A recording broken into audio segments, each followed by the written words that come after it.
We bring you the latest updates from the Pna Newsroom.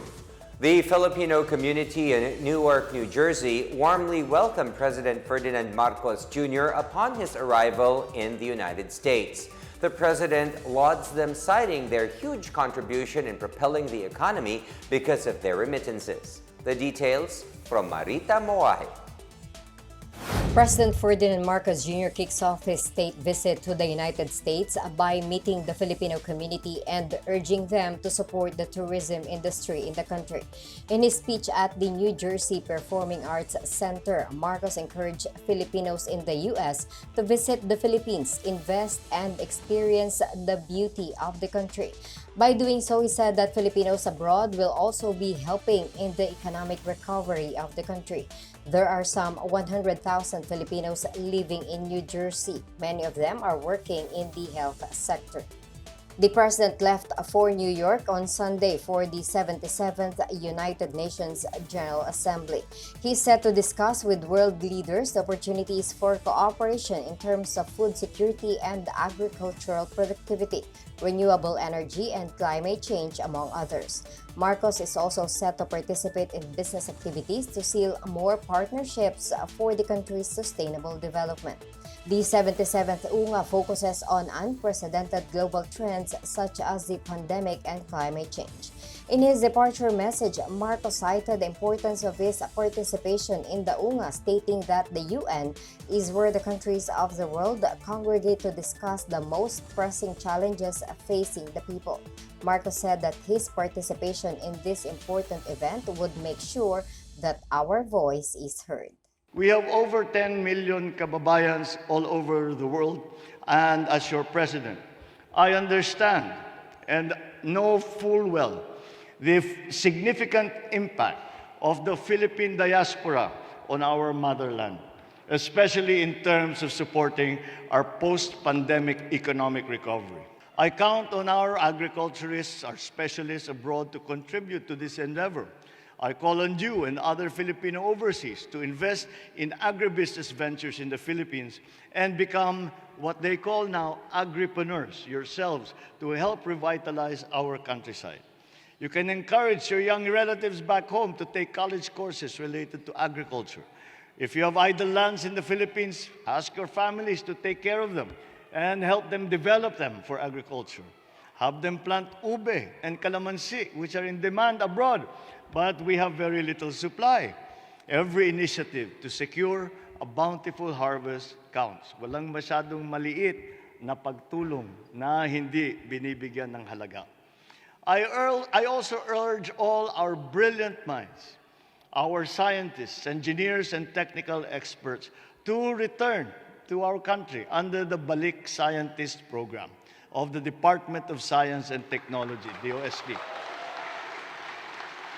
Let us reverse the brain drain. Ibalik natin ang mga galing ng Pilipino sa Pilipinas and help bring the Philippines to heights it has not reached before. I urge also our teachers, our doctors, our nurses, other professionals as well, to continue sharing what they have learned here in the United States when they come home to their kababayans in the Philippines. There are so many initiatives that all of you could launch to help propel us further forward. For the Pna Newsroom, I am Marita Moahe.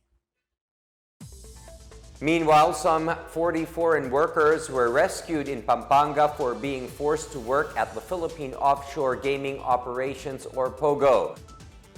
The operations, led by the Department of the Interior and Local Government and the Philippine National Police in Central Luzon on Saturday, shut down the Lucky South 99 outsourcing for illegally operating in the country. They are also investigating if the company is also involved in human trafficking activities involving Chinese and other foreign nationals. The intensified efforts were done amid the reported abduction and human trafficking involving POGOs in the region. DILG Secretary Benher Abalos said that aside from the 40 rescued foreign workers, 200 others were found in a hotel, most of whom were undocumented and had no passports. They will be turned over to the Bureau of Immigration. Meanwhile, Senator Irene Marcos on Sunday said she will recommend to the president the discontinuation of POGO operations in the country to prevent further trouble. She said Finance Secretary Benjamin Diokno also agrees with her, saying the earnings from POGO are not worth it compared to the reputational risks. The Commission on Elections, or Comelec, starts today the printing of official ballots for the December 2022 Barangay and Sangguniang Kabataan elections. Comelec Chairperson George Erwin Garcia said they are targeting to finish the printing job by October 20 while awaiting the decision on the proposal to postpone the said polls. Comelec acting spokesperson John Rex Laudianco earlier assured that supplies to be used for the BSKE polls would not go to waste in case they are postponed. The Comelec is now gradually giving the award to suppliers of the election materials. Garcia, however, pointed out that a bigger budget would be needed if the BSKE is postponed anew. Both the Senate and the House of Representatives have separate pending bills seeking the postponement of the BSKE until next year. Presidential sister Irene Marcos Araneta is representing President Bongbong Marcos at the state funeral of Queen Elizabeth II today. Irene is accompanied by her spouse, Mr. Gregorio Maria Araneta III. Press Secretary Trixie Cruz Angeles said Mrs. Marcos Araneta and her spouse will be attending the events for the state funeral, beginning with the lying-in state of the Queen. Queen Elizabeth's state funeral is scheduled to begin at 11 a.m. London time. Meanwhile, U.S. President Joe Biden, Canadian Prime Minister Justin Trudeau, Emperor Naruhito and Empress Masako of Japan, and Kenya's President William Ruto are among the hundreds of dignitaries confirmed to attend the service at Westminster Abbey. Her great-grandchildren Prince George and Princess Charlotte were the latest to be confirmed to attend the event. Buckingham Palace also said about 200 people given Queen's honors, including those who made extraordinary contributions to the COVID-19 response, will join the congregation. And in our news overseas, authorities in Japan ordered more than 8 million people to evacuate as Typhoon Nanmadol made landfall in the southwestern region of Kyushu. The Japanese Meteorological Agency said Typhoon Nanmadol continued to move slowly northward over Kyushu while moving at 20 kilometers per hour and maximum gusts of around 250 kilometers per hour. It said Nanmadol could travel along the Honshu main island in the coming days. Local officials told national broadcaster NHK that a level 5 alert, the highest on Japan's disaster warning scale, was issued in Kagoshima, Miyazaki, at Oita prefectures.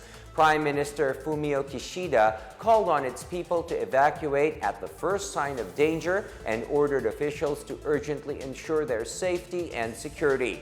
Flights and train services in the southeast region were meanwhile canceled as early as Saturday. And those are the latest from the PNA Newsroom. Stay tuned for more updates on the biggest stories throughout the day. I am William Theo. Good day, everyone.